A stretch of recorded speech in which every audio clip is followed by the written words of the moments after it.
Bonjour, je m'appelle Amélie et mon podcast s'appelle Changer le monde en préparant le souper. Alors moi, je vous invite à vous installer pour préparer votre souper comme vous faites d'habitude, mais moi, je vais être là pour vous amener des questions, des réflexions que j'aimerais que vous fassiez pour vous repositionner peut-être dans votre vie, dans vos habitudes, dans votre consommation ordinaire, dans le but que ça fasse du sens et que votre vie soit bien remplie. Moi, j'ai un projet qui s'appelle Matières premières, qui est un projet qui parle beaucoup de consommation ordinaire. La consommation ordinaire, ce que je veux dire par là, c'est la consommation qu'on fait tous les jours. Pas la consommation comme d'acheter une voiture. On n'achète pas une voiture tous les jours. Moi, c'est beaucoup en lien avec l'environnement, ce que je veux parler, c'est-à-dire la protection de l'environnement. Est-ce que ça fait du sens? Tout ce qui est utilisé comme ressource quand on fait telle ou telle action, telle habitude ou quand on fait tel achat. Mais du côté de la consommation ordinaire, c'est-à-dire à chaque fois que vous faites votre lavage, à chaque fois que vous allez à l'épicerie, à chaque fois que vous allez vous acheter des vêtements sur une application de vêtements populaires. C'est cette consommation-là qui m'intéresse parce que cette consommation-là, on la fait tout le temps. Donc, si on la modifie, on va avoir un réel impact sur notre empreinte environnementale parce que c'est quelque chose qu'on fait à répétition, des centaines, des milliers de fois. Donc, c'est sûr que ça fait des petites différences à chaque fois, mais c'est l'accumulation qui fait une terrible de grosse différence, surtout si vous partagez cette modification-là avec votre voisin, avec les gens de votre rue, avec votre famille, et là, ça grossit et ça devient multiplié par des millions, et une petite action multipliée par des millions de fois, ben c'est une gigantesque action. Ce n'est plus une petite action.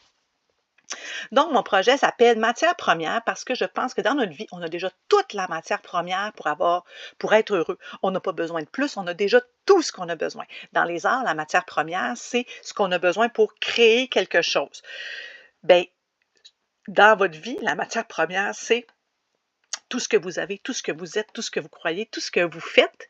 Tout ça, c'est suffisant pour créer la vie dont vous avez envie, une vie qui va être pleine de joie, une vie qui va être remplie et qui va être nourrissante pour vous. On va essayer de voir que c'est pas en achetant une affaire supplémentaire, juste une petite affaire, là, tu sais, celle qui va vous rendre heureuse pour vrai, là, bien, qui arrive jamais. Ça arrive jamais, hein, que ça vous rend heureux pour vrai, puis là, vous recommencez, puis là, vous recommencez, puis là, vous recommencez, parce que cet objet-là n'existe pas. J'aimerais ça que vous vous arrêtiez quelques instants, vous regardiez autour de vous tout ce que vous avez dans votre maison. Tout ce que vous avez dans votre maison, vous l'avez choisi vous-même la plupart du temps. Et vous l'avez choisi parce que cette journée-là, à cet endroit-là, c'était l'objet dont vous aviez besoin. Vous le vouliez, là. C'était le meilleur choix. Vous l'avez choisi, vous vous l'êtes procuré, vous l'avez mis chez vous, et là, vous ne le voyez plus. Et là, vous allez recommencer avec un autre objet. Vous allez en choisir un autre qui est le meilleur, qui est celui qui va tout harmoniser tout ça, qui va fonctionner enfin à vous rendre heureux pendant plus que 4 minutes. Et hop, ça ne marche pas plus.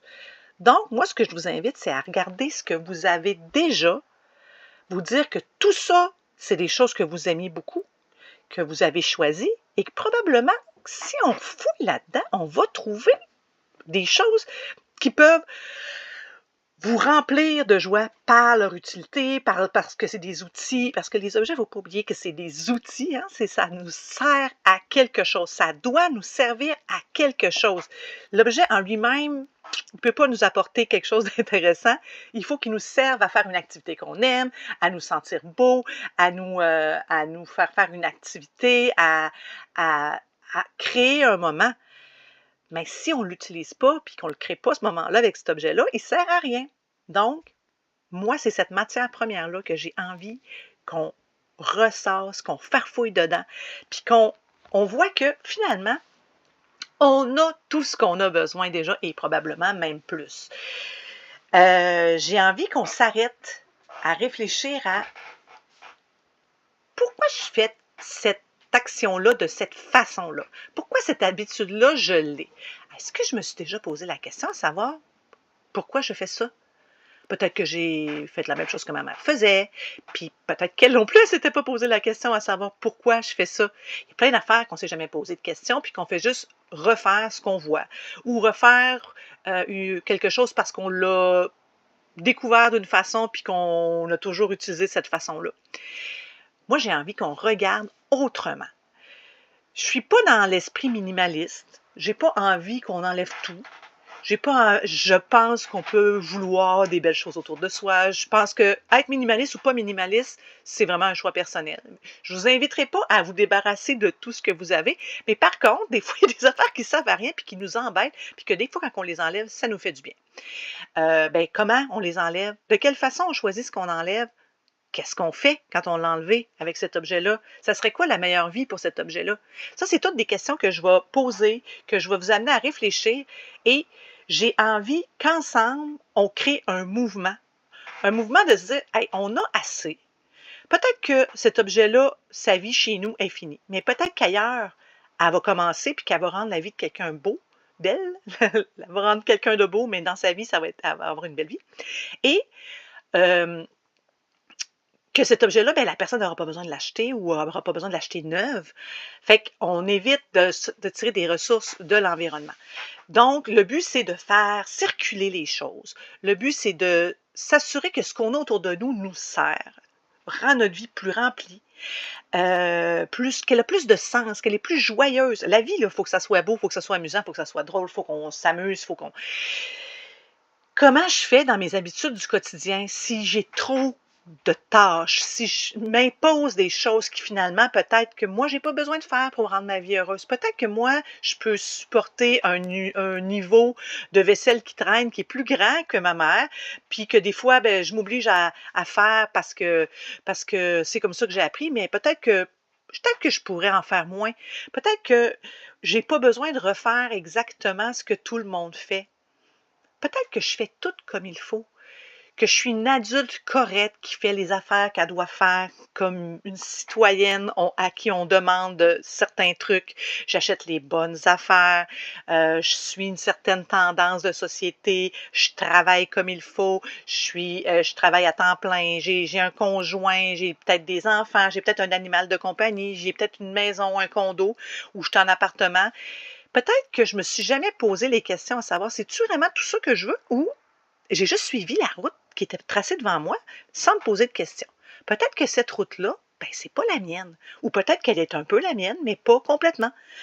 Le but, c'est de ne pas se culpabiliser, c'est de réfléchir à la place où je suis en ce moment-là. C'est-tu la place où j'ai envie d'être? Est-ce que ça fait encore du sens pour moi? Est-ce que, est-ce que ça peut être autrement sans nuire à quelqu'un? Moi, je me souviens un jour, puis c'est un gros événement dans ma vie, là, un point marquant, c'est je me souviens même, je marchais, je m'en allais prendre l'autobus pour aller au travail et puis j'ai eu une illumination.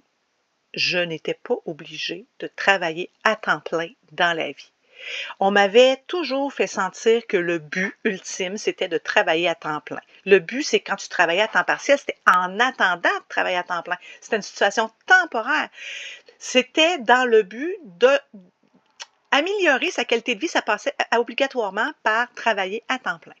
Puis tout d'un coup, là, je venais de comprendre que si je travaillais à temps partiel, puis que moi, ça me convenait, que ça convenait à ma famille, que c'était correct, que j'avais la qualité de vie que je voulais, que j'étais correct dans mon temps, dans mon argent, dans mes occupations, ça me regardait moi et que j'avais le droit et que la police du travail allait pas venir me dire « Hey là, fille, ça fait assez longtemps que tu travailles à temps partiel, ça serait le temps que tu trouves un job à temps plein. » Ça a été une libération pour moi quand j'ai compris ça. Et après ça, quand j'ai travaillé à temps plein, c'était un choix de travailler à temps plein. Puis après ça, je travaillais à temps partiel parce que c'était un choix de travailler à temps partiel.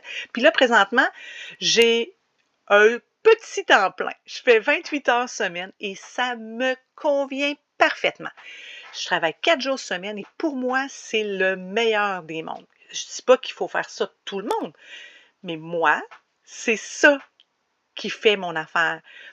Mais si je m'étais pas, comme si je n'avais pas allumé cette journée-là, j'aurais continué à me dire, ma situation est temporaire, il faut que je l'améliore, puis pour l'améliorer, je dois travailler à temps plein. Donc, c'est ce genre de questions-là que j'ai envie qu'on se pose. Ce que je fais, c'est-tu moi qui l'ai décidé? Est-ce que c'est la vie qui m'a amené là ou est-ce que c'est des décisions conscientes? On a du pouvoir sur notre vie, on peut prendre des décisions, on peut choisir intentionnellement ce qu'on fait, ce qu'on se procure, qui on voit, notre chemin, nos rêves, nos souhaits. On peut choisir, on n'est pas obligé de se laisser porter par la vague qui dit un citoyen, ça s'en va là, ça s'en va là, ça s'en va là, puis après ça s'en va à sa retraite, puis là, ça. Le chemin qu'on choisit, c'est le nôtre. C'est nous autres qui allons le subir, donc on peut le choisir comme on veut. C'est ça, changer le monde en préparant le souper. C'est changer son monde, c'est changer le monde extérieur, c'est changer le monde de sa communauté. C'est s'impliquer, c'est partager, c'est jaser, c'est réfléchir. Fait que je vais vous amener des épisodes sur des sujets plus précis. Puis j'espère qu'on va réfléchir ensemble, puis qu'on va essayer de trouver des pistes, puis voir ce que je fais, c'est moi qui l'ai choisi? C'est imposé? Est-ce que ça me convient encore? Ça se peut que oui, mais ça se peut que non. Donc, des réflexions confrontantes, mais pour faire du bien dans notre petit quotidien. Je m'appelle Amélie Masse. Mon podcast s'appelle Changer le monde en préparant le souper.